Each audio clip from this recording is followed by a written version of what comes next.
Greetings, friends, and welcome to the woods. Today I want to share, well, I'm repeating myself here because there are some ideas that bear repetition. And now that I have some of the heat off of me from having discussing the dark side, which attracts dark side attention and tends to create a little bit of chaos, I think now that that's settled down a little bit, um, I can continue on with the dark side retirement plan.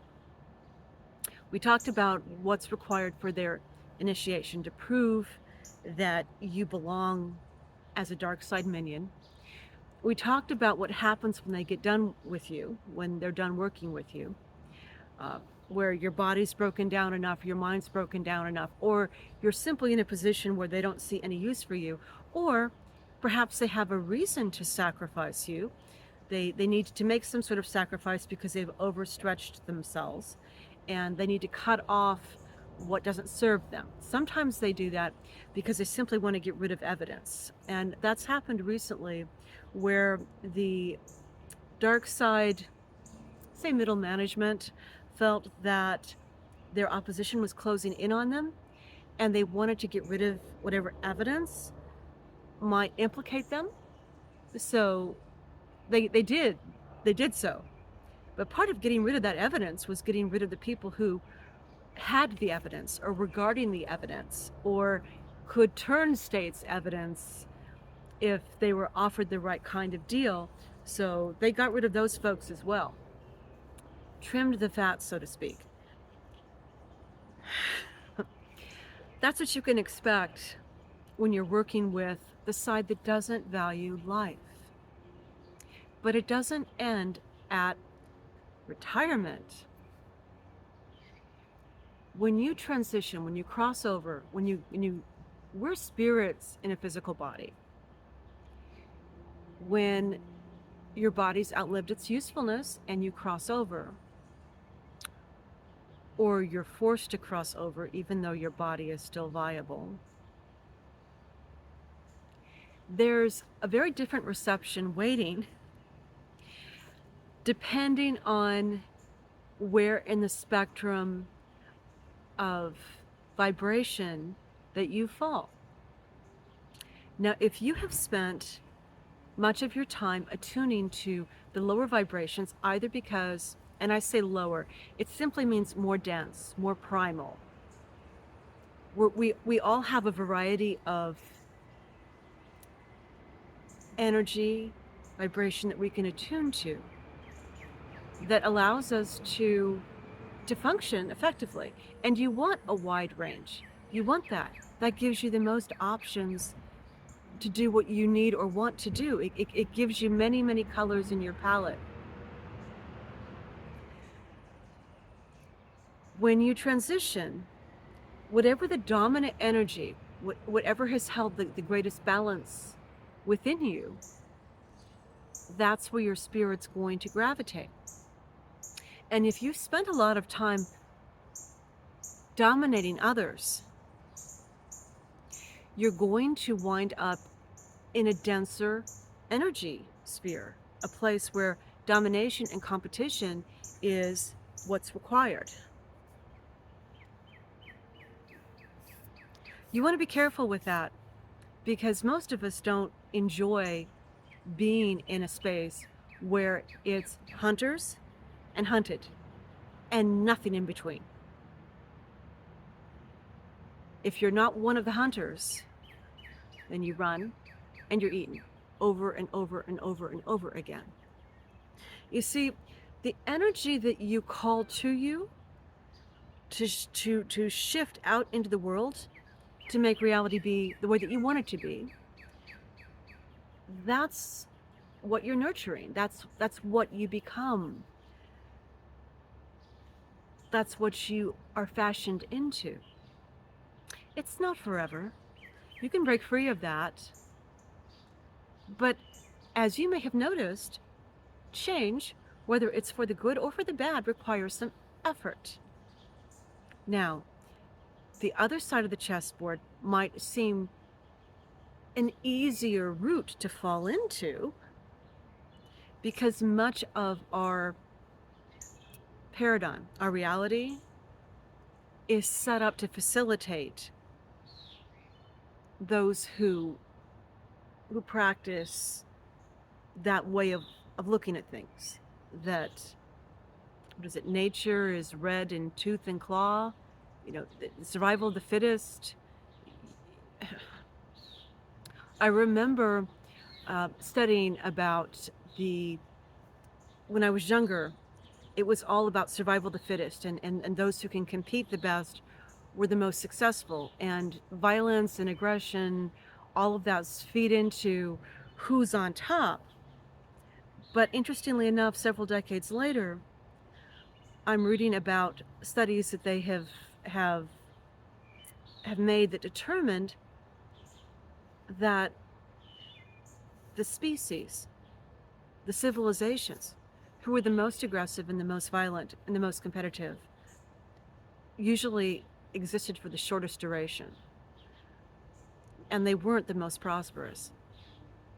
It's the civilizations and the species who can cooperate, work together, and influence each other, learn from each other, where you have diversity, where if there's a problem, there'll be somebody who has a solution because you have that diversity. Those are the ones with the greater longevity and the higher lifestyle, happier, better. That's how humans thrive. Our current, up till the moment, civilizations, what we have lived within, are not beneficial for humans. There's constant competition, the brutality, the cruelty. Not good for us. And so it's going away. And we need to facilitate that. We need to make that happen. For those who are dedicated to that way of being, there'll be places for them to go where they can continue on in what makes them happy, but it won't be here. Because this planet, this space, this time doesn't thrive under that. And we are entering a new energy, a new vibration, a new age that doesn't facilitate that. But when you transition, and that's part of your being, you will become a part of the egregore, part of the archetype, part of the energy and the expression of what you facilitated. So if you call on your spiritual gifts to go out into the world to make other people happy or more empowered, or help them get what they want, or help them feel good about themselves, or for all of the purposes that are mutually beneficial to the land and the world and the people, that make people happy, that's what you're going to draw into yourself. That's where you're going to wind up, a place that is beautiful, where people are happy, where they're going to want to be your friend and cooperate with you and work with you. But if you're all about shutting things down, controlling things, ending things, harming things, exploit, it makes you happy to make others suffer, that's where you're going to wind up with a lot of other people, entities, and people just like you. What I have seen with people who use their spiritual gifts and abilities to call in entities, energies that feed off of others and that force the outcome that the person who called wants. It's like putting things on credit. In the old paradigm that we've lived in up till this point, you could do that, and you could continue to call in those energies and continue to get what you want, seemingly without consequence. But the bill comes later. And that bill is a piece of your spirit that will be dedicated to those energies, because you kept calling them in They needed a place, those energies needed a place to adhere to so that you could anchor them, to send them out to make reality the way that you wanted them to be. And as a result, it becomes a part of your spirit. I have a cat here who doesn't like what I'm talking about.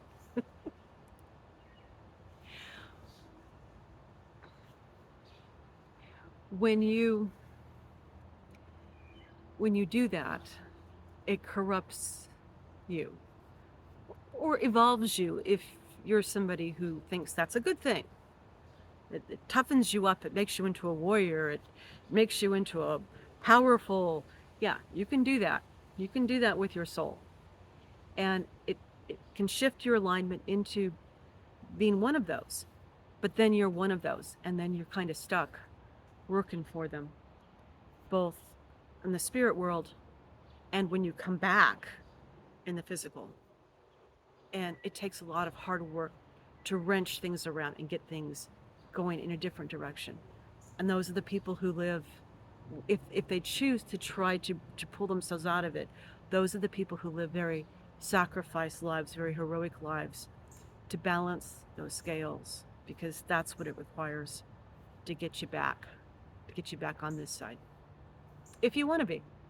I think that there's a whole bunch of people who are going to want to be those powerful warrior, scary, and they're going to get to do that elsewhere.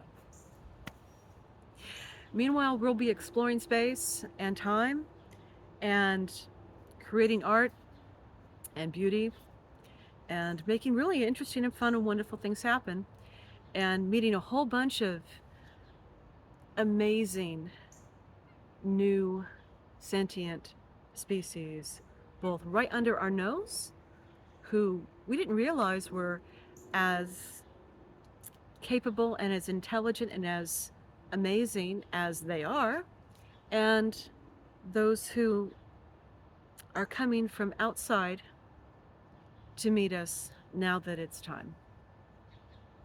Something to think about, and welcome to the woods.